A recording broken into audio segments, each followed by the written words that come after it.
The Wyoming town of Cedar Ridge had seen its share of harsh justice, but nothing quite like a mob that gathered in the dusty main street on that scorching July morning of 1903. Marcus Whitmore stood at the edge of the crowd, his weathered hands gripping the wooden rail of the general store's porch as angry voices rose like heat waves from the packed earth below. "String her up now!" shouted Pete Garrison, the banker's son, his face red with whiskey and righteousness. "Thieving Indian killed poor Mrs. Henderson for her jewelry. What more proof do we need?" The girl stood in the center of it all, hands bound behind her back, chin raised in defiance that made Marcus's chest tighten with recognition. She couldn't be more than 19, her long black hair braided with strips of leather, her simple cotton dress torn but clean. Shoshone, by the look of her, high cheekbones and dark eyes that held fire instead of fear, even with a noose being prepared not 20 feet away. "She was found with the stolen goods," Sheriff Connors said, though his voice lacked conviction. Marcus had known Tom Connors for 15 years, and the man was many things, lazy, corrupt, overly fond of his bottle. But he wasn't a murderer. The sweat beading on the sheriff's forehead had nothing to do with the July heat. Found with goods that could belong to anyone, Marcus heard himself say, his voice cutting to the mob's roar like a blade through wheat. The crowd turned, surprised to hear from the reclusive rancher who rarely spoke above a whisper in town. "Stay out of this, Whitmore," Garrison snarled. "This ain't your concern." Marcus stepped down from the porch, his boots hitting the dusty street with deliberate purpose. At 6 feet 2 inches, with shoulders broadened by 20 years of ranch work, he cut an imposing figure even in his simple work clothes. Murder's everyone's concern, Pete, especially when it's being done in the name of justice. The girl's eyes found his across the crowd, and something passed between them. Not gratitude, exactly, but understanding. She knew as well as he did that mobs didn't care about evidence, only about satisfying their need to punish someone, anyone, for the random cruelties of life. "You got something to say? Say it quick," Sheriff Connors muttered, clearly hoping someone would give him an excuse to disperse this powder keg before it exploded in his face. Marcus walked closer, noting how the girl didn't flinch as he approached, didn't show the desperate pleading he'd expected. Instead, she watched him with the wary intelligence of a cornered animal that hadn't given up fighting. "What's your name?" he asked her directly, ignoring the crowd's murmurs of outrage at his audacity. "Ayanna," she said, her voice clear and strong despite the circumstances. "Means eternal blossom in my grandmother's tongue." "Well, Ayanna," Marcus said, turning to face the mob while keeping his body between him and the girl, "seems to me you're in need of protection from some very poor examples of Christian charity. You calling us unchristian?" Pete Garrison stepped forward, his hand resting on the pistol at his hip. "I'm calling you a mob," Marcus replied evenly. "And mobs don't tend to be interested in actual justice, just in feeling better about their own miserable lives." The crowd surged forward, but Marcus held his ground. He'd faced down charging bulls and armed rustlers. A collection of angry townspeople didn't scare him nearly as much as the thought of watching an innocent girl die for their need to blame someone. "There's a way to settle this legal-like," Marcus said, his voice carrying over the angry muttering. "According to territorial law, a married woman can't be tried without her husband's consent, and a husband's word carries more weight than circumstantial evidence." Sheriff Connors caught on first, his eyes widening. "Marcus, you can't be thinking." "I'm thinking this girl deserves better than a lynching based on being in the wrong place at the wrong time." Marcus cut him off. Then, turning to Ayanna, he lowered his voice. "I'm offering you my name and my protection, if you'll have them. It's not much, but it's legal and it'll keep you alive." Ayanna studied his face with those dark, intelligent eyes, weighing options that range from terrible to merely bad. "And what would you want in return?" she asked quietly. "Nothing you're not willing to give," Marcus replied. "Just a chance to keep the rope off your neck and give you time to prove your innocence." For a long moment, the only sound was the hot wind stirring dust devils in the street and the distant lowing of cattle. Then Ayanna nodded once, sharp and decisive. "I accept." "Well then," Marcus said, turning back to crowd, "I reckon you boys are looking at Mrs. Marcus Whitmore now, and I'd take it mighty personal if anyone tried to harm my wife." The mob's roar of outrage followed them all the way to the preacher's house. But Marcus didn't look back. He'd made his choice the moment he saw the fire in that girl's eyes. The same fire he'd lost when his own world fell apart 3 years ago.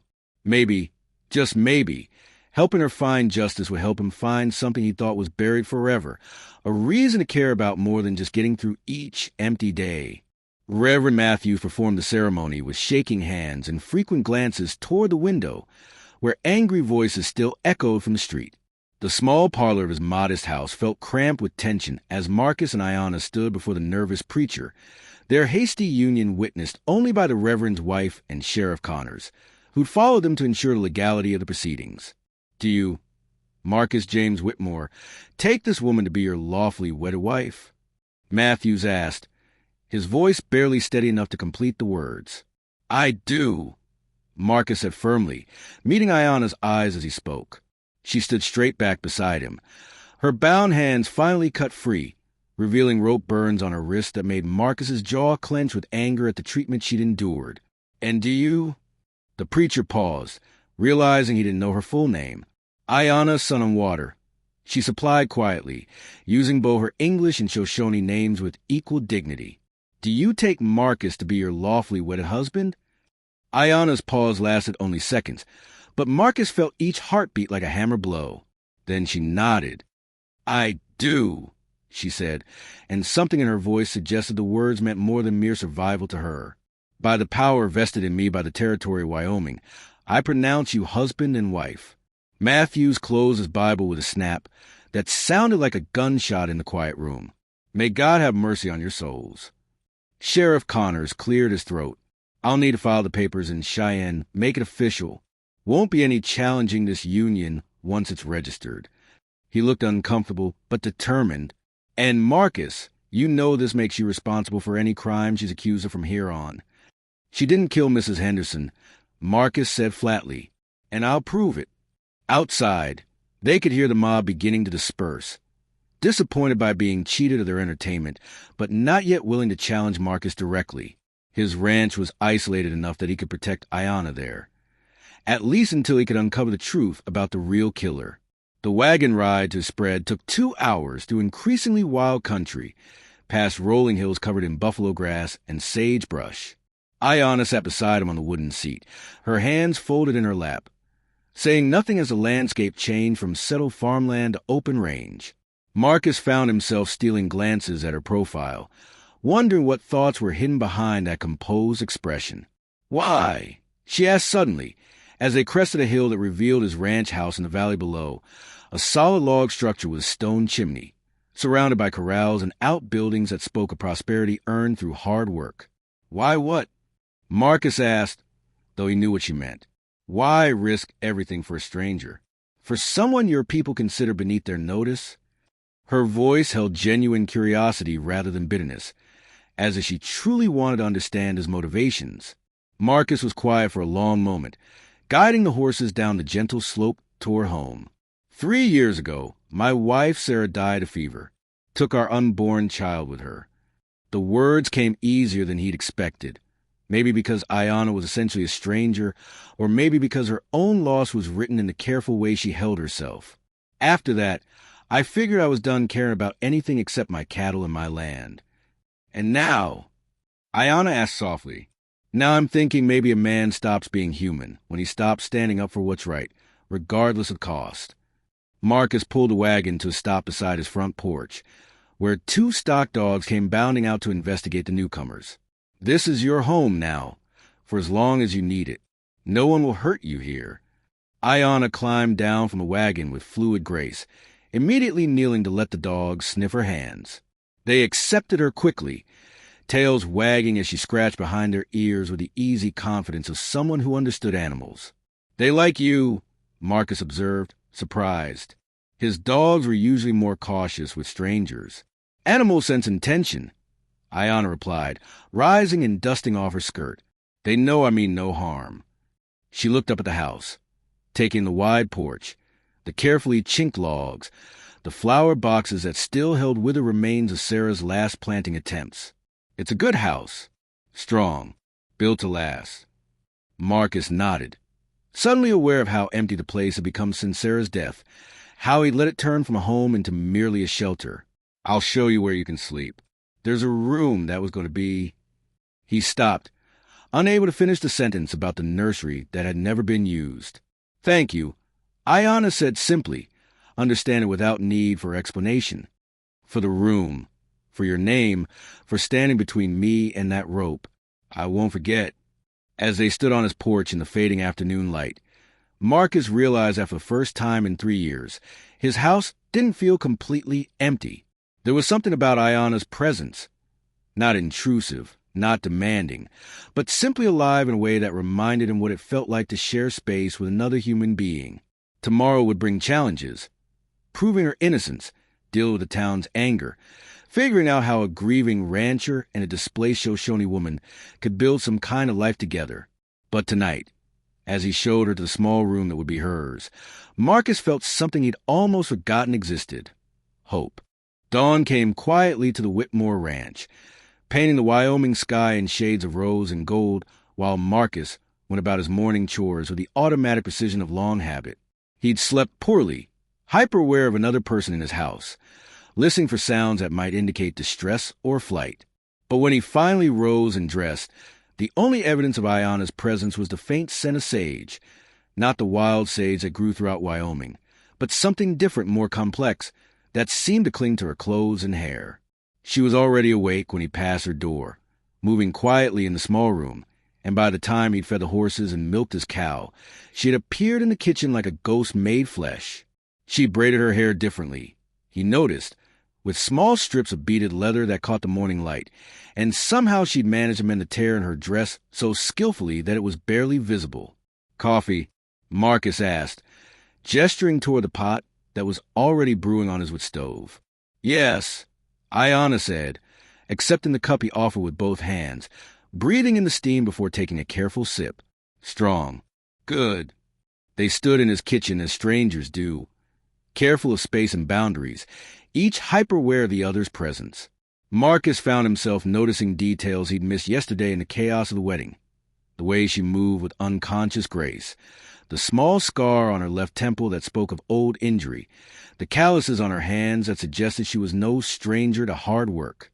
"I need to ride into town today," Marcus said finally, setting down his empty cup. "Talk to some people. See what I can learn about Mrs. Henderson's death. You'll be safe here. The dogs will bark if anyone comes around." Ayanna nodded, but something in her expression made him pause. "What is it?" "The real killer," she said quietly. "They'll try again. People like that don't stop at one murder, especially when someone else is being blamed for their crime." Marcus studied her face, noting the certainty in her voice.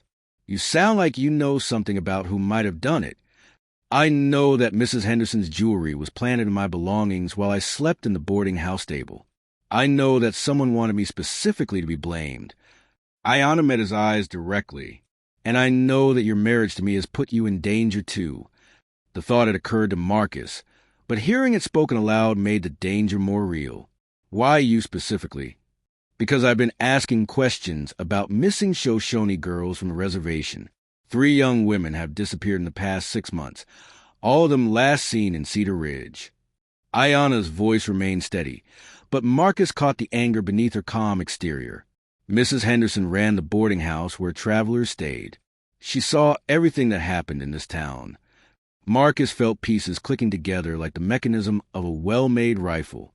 "You think she knew something about the disappearances.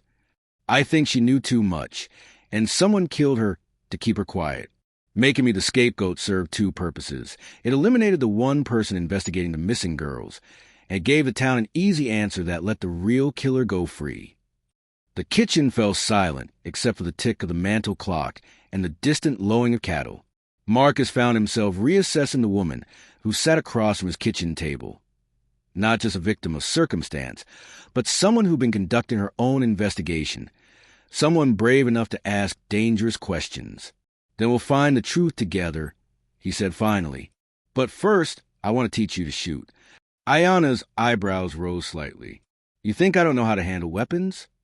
"I think you're probably a better shot than half the men in Cedar Ridge," Marcus replied with the ghost of a smile. But I want anyone watching this ranch to know that Mrs. Marcus Whitmore is armed and dangerous.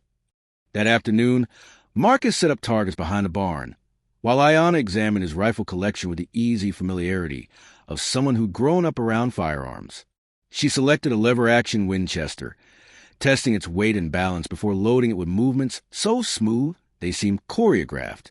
Her first shot punched through the center of the target at 50 yards. Her second and third shots widened the hole without missing the mark. "Satisfied?" she asked, lowering the rifle with a slight smile that transformed her entire face. "Satisfied," Marcus agreed, feeling something shift inside his chest at the sight of that smile. It was the first time he'd seen her look anything other than wary or resigned, and the change was striking. As they walked back toward the house, Ayanna's shoulder nearly brushing his, Marcus realized that somewhere between the target practice and her easy laughter at his surprised expression, he'd stopped thinking of her as a responsibility and started thinking of her as a partner. The realization should have frightened him. He'd built his solitude carefully, used it as armor against further loss. Instead, he found himself looking forward to tomorrow's investigation, to working alongside someone who understood that justice was worth fighting for regardless of the cost. That evening, as they sat on the porch watching stars emerge in the vast Wyoming sky, Ayanna told him stories about her grandmother, about the old ways of tracking and reading signs that white lawmen never learned. And Marcus found himself talking about Sarah, about the dreams they'd shared for the ranch, about the life he thought was over forever. Neither of them mentioned the strange intimacy of their situation. Two people thrown together by circumstances, learning to trust each other one careful word at a time. But when Ayanna laughed at something he said, the sound seemed to echo in the empty spaces of his house, filling them with warmth he'd forgotten was possible. The ride back to Cedar Ridge took Marcus through country he'd known all his life, but with Ayanna beside him on the wagon seat, everything looked different. She noticed things he'd stopped seeing, the way the grass bent in patterns that told stories about wind and weather, the tracks of animals and men that spoke of passage and purpose. By the time they reached the outskirts of town, she'd pointed out evidence of at least 3 different riders who'd passed this way in the past day, information that might prove useful if they needed to track anyone later. "Stay close," Marcus murmured as they approached the main street. "And if anyone asks, you're here because a wife should be with her husband when he conducts business." Cedar Ridge in daylight looked different from the angry mob scene of yesterday. Normal people went about normal business. Housewives shopping for supplies, children playing in the dust, men loading freight wagons. But Marcus caught the looks, the whispered conversations that stopped when they passed, the way mothers pulled their children closer. News of his marriage had spread, as he'd known it would, and opinion was clearly divided between those who thought he'd lost his mind and those who suspected he had ulterior motives. Mr. Whitmore, Tom Brennan, the newspaper editor, stepped out of his office as they passed. "Her congratulations are in order." "Tom," Marcus acknowledged, helping Ayanna down from the wagon with deliberate courtesy. "I'd like you to meet my wife, Ayanna." Brennan's eyes moved between them, clearly calculating the story potential. "Quite a romantic whirlwind, from what I hear. Yesterday she was accused of murder. Today she's Mrs. Whitmore." "Yesterday she was falsely accused," Marcus corrected firmly.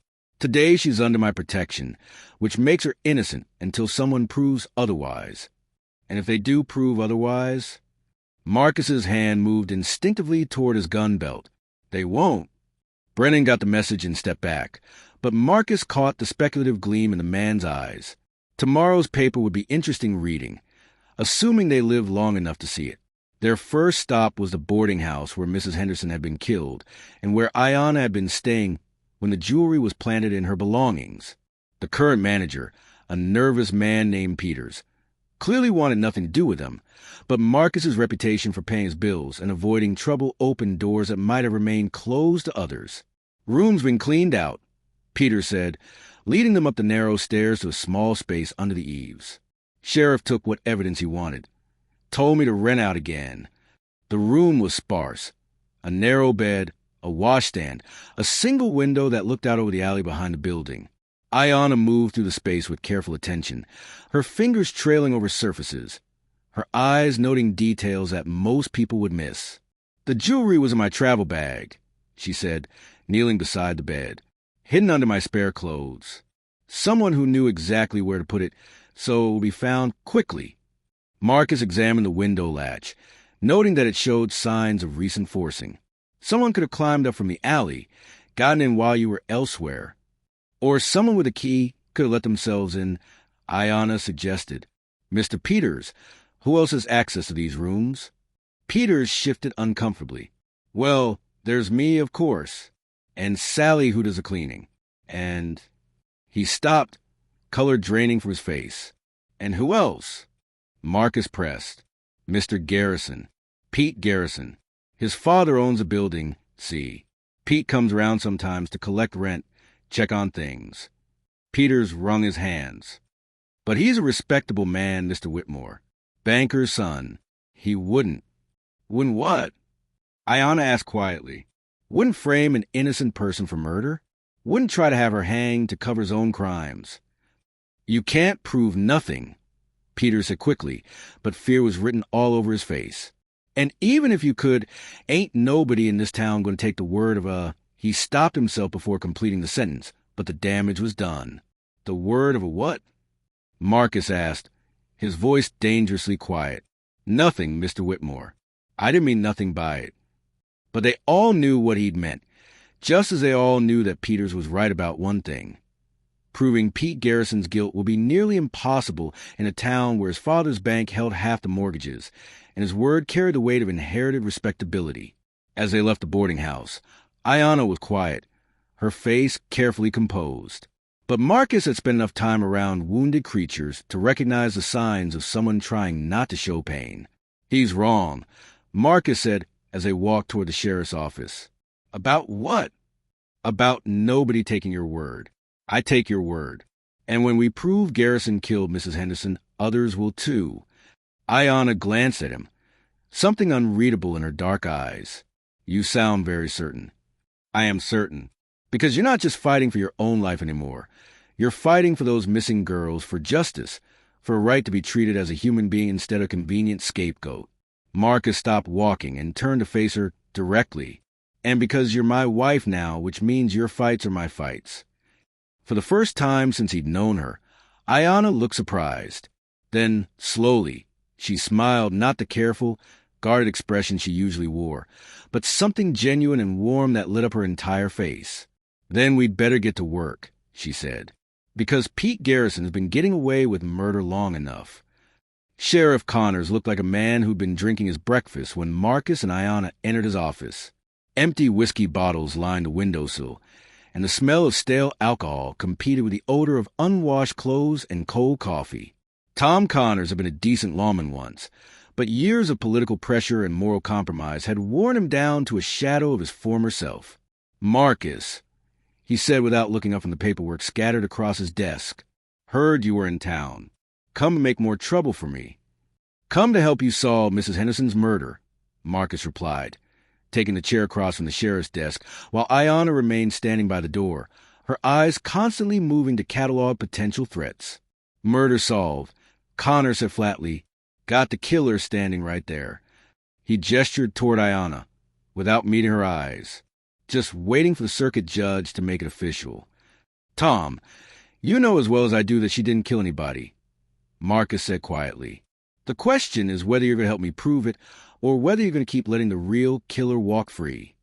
Connors finally looked up, his bloodshot eyes moving between Marcus and Ayanna, with the wariness of a man caught between opposing forces. Even if I believed you, which I ain't saying I do, what makes you think I could do anything about it? This town's got its mind made up. This town's got Pete Garrison's mind made up for it, Ayanna said, speaking for the first time since they'd entered. And you're letting him get away with murder because it's easier than doing your job. Connors' face flushed red. You watch your mouth, girl. I'm still the law in this town. Are you? Marcus asked mildly. Because from where I sit, it looks like Pete Garrison's the law, and you're just a man who pins a badge on when he tells you to. The sheriff's hand moved toward his gun, then stopped as he remembered Marcus's reputation with firearms. Instead, he leaned back in his chair, trying to project authority he clearly didn't feel. You got proof Garrison did anything wrong? Working on it, Marcus said. But I need to see the evidence you collected from Mrs. Henderson's room. Can't do that. Evidence is locked up pending trial. Tom, Marcus said, his voice carrying the weight of 20 years of friendship. Sarah's been dead 3 years. In all that time, have I ever asked you for anything? The mention of Marcus's late wife hit home. Connors had been at their wedding, had helped carry her coffin. He looked away, wrestling with his conscience and losing. 5 minutes, he said finally, and if anyone asks, you were never here. The evidence room was a converted closet behind the jail cells, and Mrs. Henderson's belongings filled most of the available space. Marcus and Ayanna worked quickly, Ayanna's hands moving through the dead woman's possessions with a careful touch of someone who understood that objects held stories. "Look at this," Ayanna whispered, holding up a small leather journal. She kept records of everyone who stayed at the boarding house. Marcus peered over her shoulder at the cramped handwriting, noting dates, names, and brief descriptions of guests.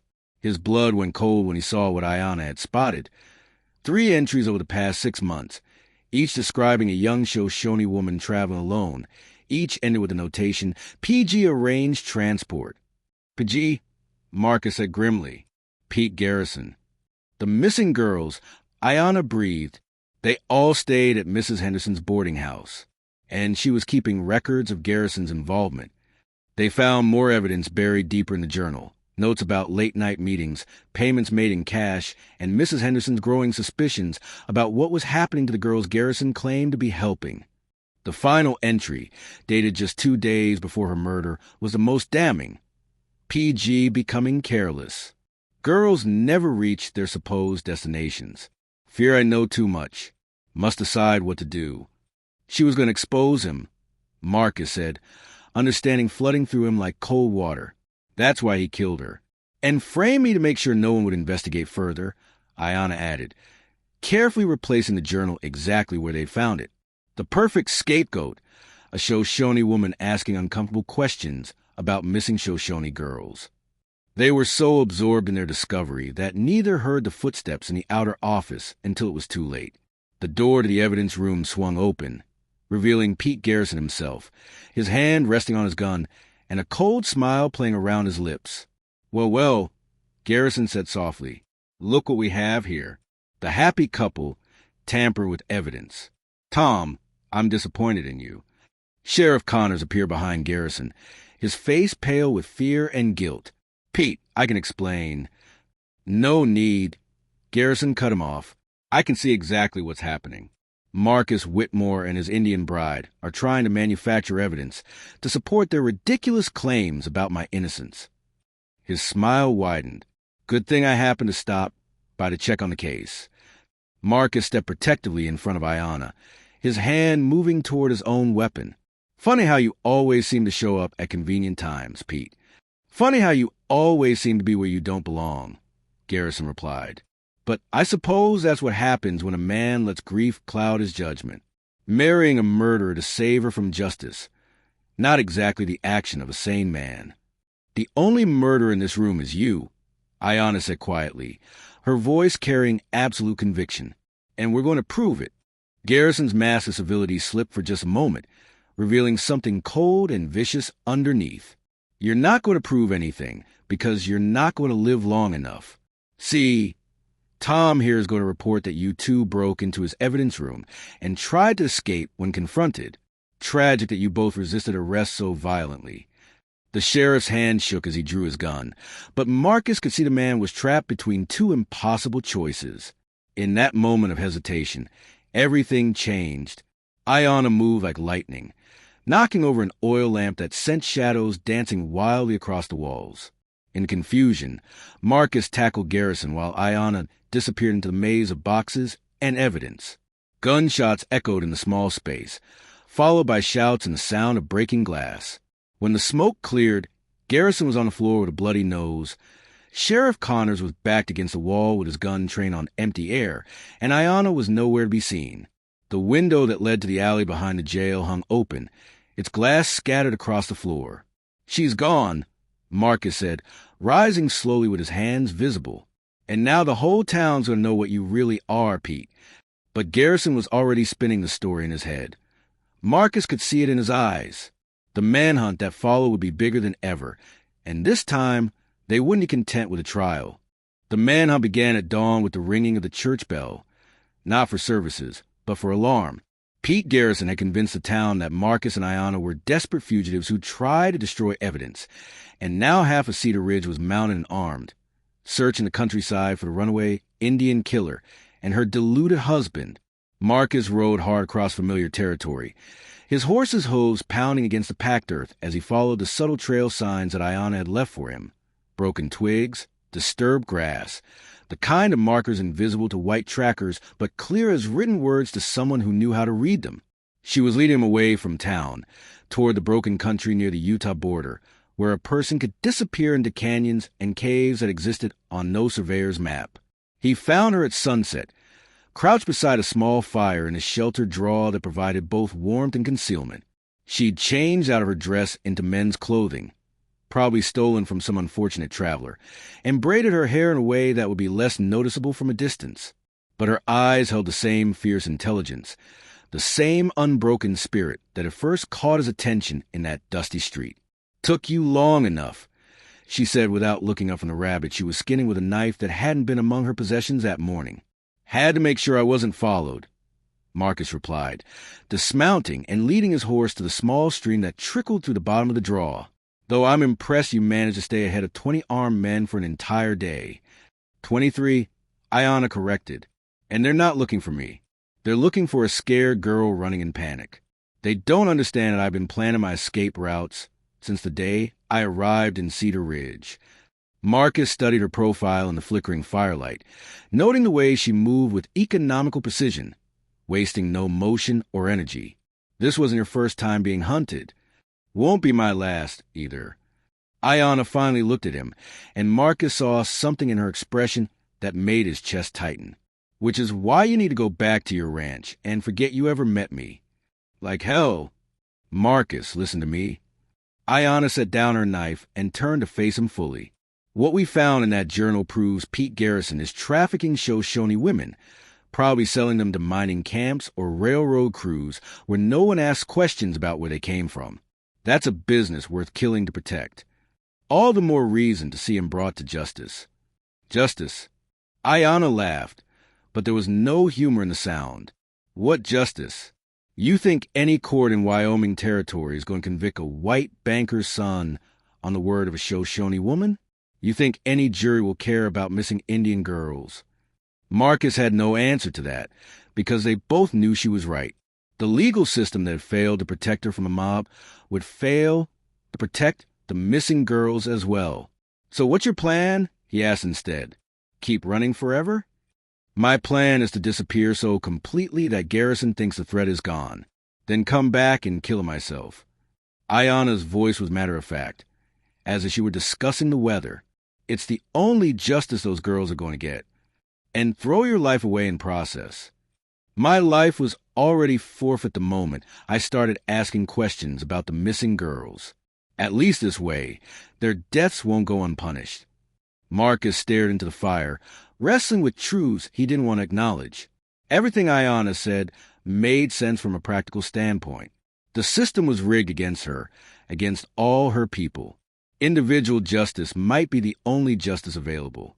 But accepting that meant accepting that his own beliefs, his faith in law and civilization, and the possibility of change, were naive at best, harmful at worst.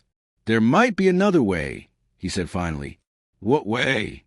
"Make Garrison's crime so public that the territorial government has to act, regardless of local politics.